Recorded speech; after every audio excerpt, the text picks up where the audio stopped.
Larissa Rodrigues, primeiro que é sempre um prazer ter você aqui no CNN 360 e a repercussão, quero falar contigo sobre a repercussão política dessa troca de críticas aí, e especialmente entre Lula e Maduro, porque aqui no Brasil o presidente Lula é muito cobrado, né, para ser mais crítico, ter uma postura mais crítica em relação ao regime de Nicolás Maduro e também, enfim, a tudo que está acontecendo na eleição venezuelana. Falando especificamente sobre a possível, essa possível confiabilidade, né, das urnas eletrônicas aqui do Brasil, se pode ou não, é possível ou não fazer auditoria,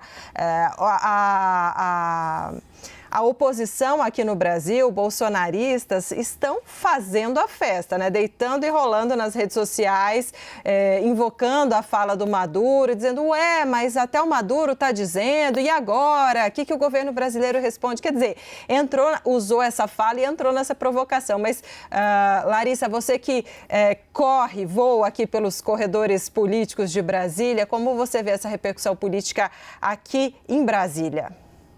Débora, boa tarde para você, Yuri, para quem está em casa, acompanha a gente também. É interessante que hoje eu ouvi alguns relatos de que estão muito confusos os dois lados da esfera política brasileira, digamos assim, em como se posicionar.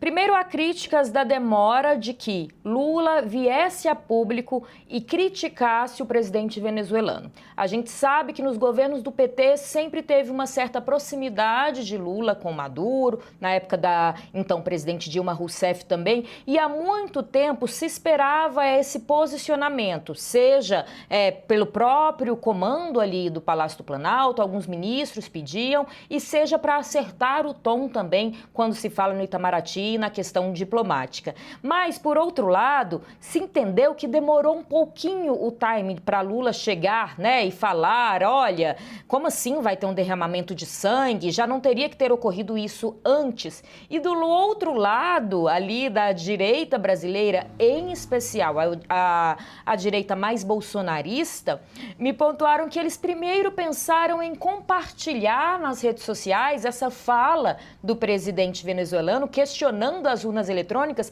mas como explicar isso também para os eleitores da direita? Peraí, a gente está acreditando no que Maduro diz para poder criticar o Lula? Mas aí como que a gente sempre criticou o Maduro, como que a gente vai se posicionar a partir de agora? Então, e aí fica dá credibilidade para o Maduro, né, Larissa? Exatamente. Dá credibilidade para o Maduro. Fica naquela confusão de posicionamentos. E é mais ou menos o que aconteceu também, esse entendimento ali do lado do Itamaraty, do próprio presidente Lula, de que sempre fomos próximos a Maduro, como que agora ele vai fazer um questionamento parecido com o que Bolsonaro fazia da questão das urnas eletrônicas. Então, há uma certa confusão de lados políticos dentro dessas falas como um todo.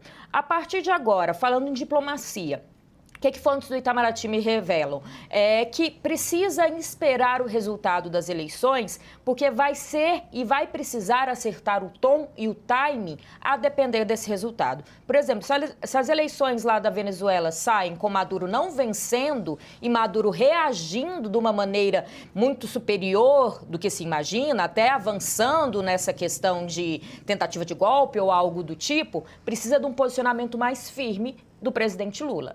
Por outro lado, se não acontece isso, como também acreditar no resultado das urnas da Venezuela? Há um sentimento de confusão, se fosse para eu poder resumir essa minha fala, mas dos dois lados, tanto do lado mais bolsonarista quanto do lado do presidente Lula, de que não esperava esse ataque tão direto, muito menos às urnas por parte de Maduro.